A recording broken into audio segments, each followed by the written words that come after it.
It's great to have everyone here during this day of remembrance, Memorial Day. Memorial Day is a day to remember our soldiers, sailors, airmen, Marines, and Coast Guardsmen that could not be here today. I wish that we could have been here today with you, but my family and I are currently out of town celebrating my birthday. I'll be 75 years old tomorrow. First, let me introduce myself. For those of you who do not know me, my name is John Heritage. I'm no one special. I'm just an old retired soldier. My uniform's a little tight, but this is the best piece of clothing I have ever owned. I am English and Cherokee. My mother is full blood. Allow me to tell you a little bit about my background. I retired out of Fort Sill, Oklahoma, after a 28-year military career. I served on the battlefield, served 4 tours overseas, served in Germany for a total of 16 years.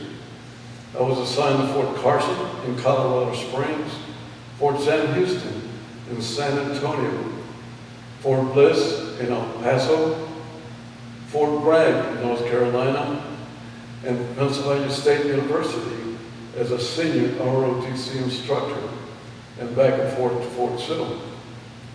My MOS was 00 Zulu X-Ray Mike Hotel as Command Sergeant Major, Drill Sergeant, Special Weapons Instructor. I have been shot, cut, burned over 15% of my body, and I have even been snake bitten, all on active duty. I've seen a lot of death, and I have caused a lot of death. I was in the killing business. Upon retiring, I continued to serve this nation as a veterans representative. I was selected the #1 veterans representative in the state of Texas, and I was also selected as the #1 veterans representative in the nation. This was an easy transition for me because in the military, I took care of my soldiers and their families. As a vet rep, I took care of this nation's veterans and their families. My wife is a veteran as well. She served her country honorably. She possessed a top secret security clearance in military intelligence. Her MOS was 05K, electronic warfare communications interceptor with Morse code. Moscow used Morse code to communicate with the submarines in the North Sea. In Germany, she was actually classified as a spy because she monitored communications coming out of Moscow during the height of the Cold War. But today is not about us. This is Memorial Day. Memorial Day is not about barbecues, picnics, Memorial Day sales events. Today is about those soldiers, sailors, airmen, Marines, and Coast Guardsmen who could not be here today for the privilege and the honor of being called veterans. We thank them for their service and their sacrifice in defense of this great nation, for freedom is not free. We thank their surviving family members as well. They suffered and sacrificed in the loss of their family heroes. I am by no means a hero, but I have served among many heroes.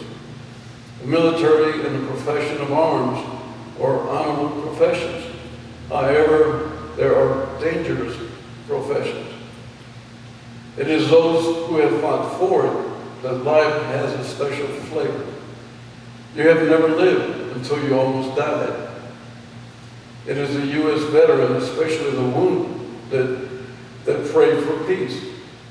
Most of all because we have to suffer the wounds of war. Yes, you can get injured or killed on the battlefield. You can get injured or killed during peacetime as well. You can sustain serious injuries executing at PLF, like my 82nd brother, Stacy. Let me give you a few examples as to what I need. I think I messed that up. Let me give you a few examples as to what I mean. We lost a handsome young captain that had a beautiful wife and a beautiful 1-year-old baby girl. He decided to do a route recon on the Autobahn from Schweinfurt to Grafenberg. in preparation for his main body the following day. RAF is a training area in which we execute live fire exercises. In the Jeep were the captain, his driver, and a sergeant. The Jeep was pulling a loaded quarter-ton trailer. The Jeep was having some mechanical problems, so they pulled over to the left, along the shoulder, against the rail. The sergeant jumped out of the vehicle and ran out to warn traffic. The captain and the driver were standing in front of the Jeep trying to assess the problem. A Mercedes hit the back of the trailer, which was connected to the Jeep. Mercedes is built for speed, and there is no speed limit on the Autobahn. The driver dove out of the way just in time.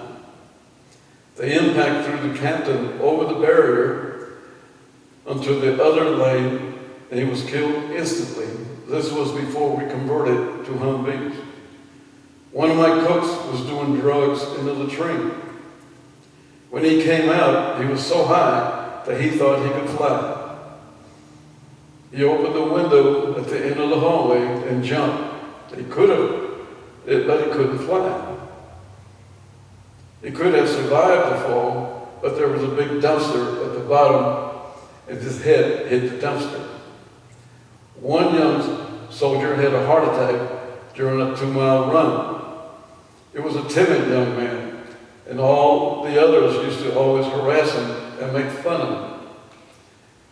We had to inventory his personal items and send him home to his parents. A few months later, I received a letter from his father. He stated that he wanted to thank us for taking care of his son. His son wrote letters previously to this and always telling his parents how great this job was that he had, and they had a lot of friends and that everybody liked him. Just briefly for 3 more examples. The German engineers were planning to resurface our gun park, so we moved all our tracks to an open field outside the Kaserne. The Kaserne is a German word for army base. We laid 3 rolls of concertina wire on the guns that were parked hub to hub, that were guarded by 4 fully armed guards. One young man found out that his wife was being unfaithful 6,000 miles away. There was nothing he could do. So he knelt down, put the muzzle of the weapon in his mouth, and pulled the trigger. One sergeant was taking his track to the washout. His driver was in the driver's hatch, and the sergeant was kneeling right behind the driver, giving him directions. For some reason, the driver downshifted. When the big track is downshifted, it dips violently. The sergeant lost his balance, fell in front of the track, and he was cut in half. The last example, while in the desert, a helicopter was landing to offload troops. As he jumped out of an aircraft, supposed to form a perimeter to protect the aircraft. Without looking, one young man ran towards the rear of the aircraft, and guess what's at the rear of the aircraft? He ran straight into the rotor. The following evening, as the sun was setting in the desert, we had a memorial for that young man. And this is what we generally do for a fallen comrade. We have an inverted weapon with a bayonet, which signifies a soldier has fallen. We place a helmet, dog tags on that weapon, and at the base is a pair of combat boots, which shows the road this soldier is willing to travel in defense of this nation. I can say from personal experience how dangerous it is. There are many other stories such as this, too many to mention. You see, the military is a honorable profession, but an extremely dangerous profession. I have almost bought the farm several times myself. As you walk through those doors today, You may have noticed those flags standing at attention behind me. These are the flags of all the military branches in the Department of Defense. They are arranged from left to right in the order of their activation. For example, the United States Army was formed June 14, 1775, followed by the United States Navy, which was formed October 13, 1775. Next was the United States Marine Corps, November 10, 1775. And this was followed by the United States Coast Guard, August 4, 1790. And lastly, we have the United States Air Force, which was formed September 18, 1947. Previous to that, the Air Force was part of the United States Army Air Corps.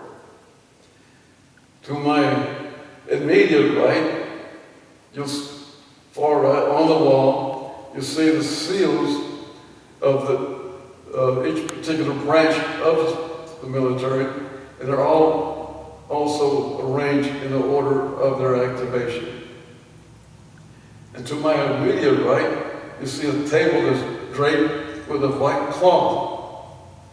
This is a missing man table, also known as a fallen comrade table. This table represents those missing from each of the 5 services: Army, Navy, Marine Corps, Air Force, and Coast Guardsmen. It is reserved for the memory of the fallen, missing in action, or prisoners of war of military service members. This is a small table and round and set for one to show our everlasting concern for our missing men and women. The white tablecloth symbolizes the purity of their motives in answering the country's call to arms. The single red rose displayed on the base symbolizes the blood they may have shed in sacrifice to ensure the freedom of this great nation. The rose reminds us of the life of each of the missing and their loved ones and friends who keep their faith awaiting for their return. A slice of lemon on the dinner plate is to remind us of those captured and missing in a foreign land.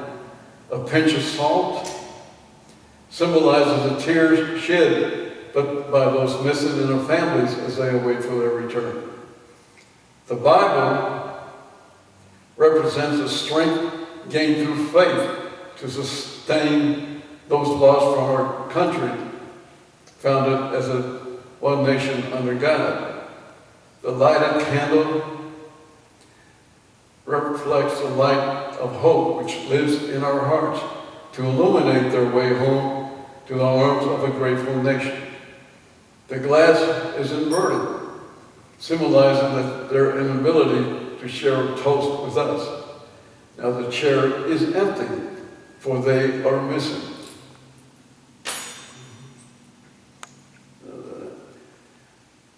You see that American flag over there? That's just a piece of cloth. That's all she is. But Betsy Ross added those stripes. Then she added some stars to the blue field. And every year, every decade, we have added another star. But it's what that flag stands for and what it represents that I love her. I would gladly lay my life in defense of that flag to ensure that she remains free under God. Now, sometimes she sheds a tear and cries over what has happened to our nation lately. She also bleeds when she is used as a weapon against our fellow citizens, as on January 6th. She talked as well. Let me let you know how I know she talks. I was sitting in a park bench one bright sunny day. The sky was clear and blue. There was a flagpole in the center of the park, and she was on top of that pole, gently waving in the breeze. I heard her say, "John, hey John, is that you?" I stood up at attention and said, "Yes, ma'am." "Hello, do you remember me?" "Yes, ma'am. I fought and bled for you. Some people call me Old Glory. Others call me the Star-Spangled Banner. Whatever they call me, I'm your flag, the flag of the United States of America. Something has been bothering me lately, so I thought I'd talk it up with you because it's about you and me." Not long ago, people were lining both sides of the street to watch a parade go by. And naturally, I was leading that parade, probably waving in the breeze. When your daddy saw me coming, he quickly removed his hat, put his hat over his left shoulder so that his hand would be over his heart. And John, you were standing right there with him, right next to your dad. He didn't have a hat on, and not to be outdone, your little sister was standing right next to you. Both of you had your little hands over your heart. What had happened? I don't feel as proud as I used to. I'm still the same old flag. I see children around playing and shouting. They don't seem to know or care who I am or what I stand for. I saw an old elderly gentleman take off his hat. When he turned around and saw that others still had theirs on, he turned and slowly walked away. I'm still the same old flag. A few stars have been added since those parades long ago. A lot of blood has been shed. Is it a sin to be patriotic anymore? Have you forgotten who I am, what I stand for, and where I've been? Anzio, Guadalcanal, Korea, Vietnam, Iraq, Afghanistan. Take a good look one of these days at the Memorial Honor Roll. All those names on those that are not here and never could come back. They gave their lives for this great nation to be free under God. When you salute me, you salute every one of them. Well, it won't be long now, and I'll be coming down that street, leading that parade, proudly waving in the breeze. So when you see me coming, stand up, salute, and I'll salute you by waving, and then I'll know that you know who I am. Do you remember back in the 60s when they were burning the flag, and guys were wearing the flag on the seat of their pants? They were burning their draft cards and taking off to Panama. When I see those guys, I ask them, how does it feel to enjoy freedom at the expense of my buddy? And one last thing that I want to leave with you. It is the soldier, not the reporter, who has given us freedom of the press. It is the soldier, not the poet, who has given us the freedom of speech. It is the soldier, not the campus organizer, who has given us the freedom to demonstrate. It is the soldier who salutes the flag, who serves beneath the flag, and whose coffin is draped by the flag, that allows a protester to burn the flag. To my Vietnam brothers, I know that we never had a parade. There was nobody there at the airport to meet us. People were spitting on our uniform and calling us baby killers. I was walking across the campus at Penn State one day with two cadets by my side. A female student was walking and stopped right in front of me.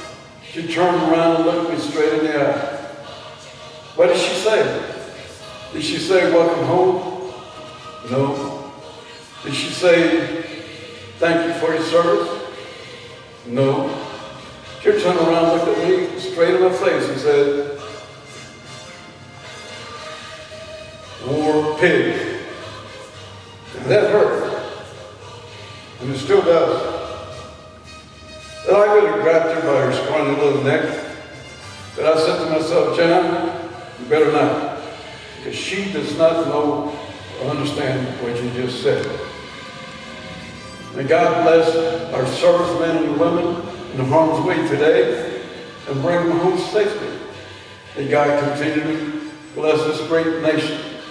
To all the veterans here today, I thank you for your service and I salute you.